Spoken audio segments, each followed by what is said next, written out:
Dr. Sella here, and here are the 4 situations for the midline triple option quarterback. Situation number 1 is the simple one where you've got the guard covered and the tackle covered. Remember, the action starts at a 2 technique. So if you get the guard covered and the tackle covered, that's a blood stun. So that would be number 1, because the potential is 1 takes the dive, 2 takes the quarterback. Number 2 is an eagle. That's where 1's covered, then there's a backer over the top of the tackle, which the tackle will go block. And then number 2 is outside of the tackle, and then he belongs to the quarterback. So the quarterback's got 1 and 2, and the tackle's got the mic. Theoretically, depending on the defense, it could be the tackle and the A-back. Have the mic to the eagle backer to the free safety.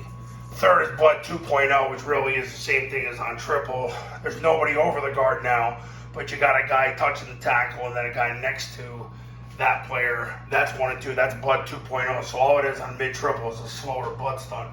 And it's a big reason why Army, Navy, Air Force are running mid-triple against a 50 defense so much, because it's a longer read for the quarterback. And that's why they're liking it.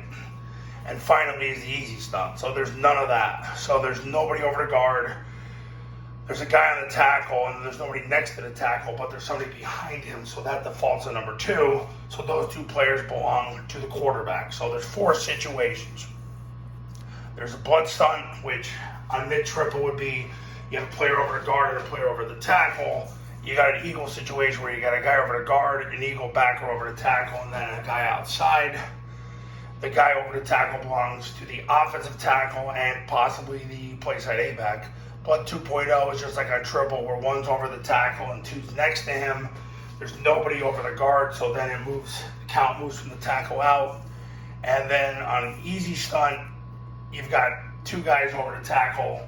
Nobody's next to number 1, but there's somebody behind him. That becomes number 2. So those are the 4 situations for the quarterback on midline triple option.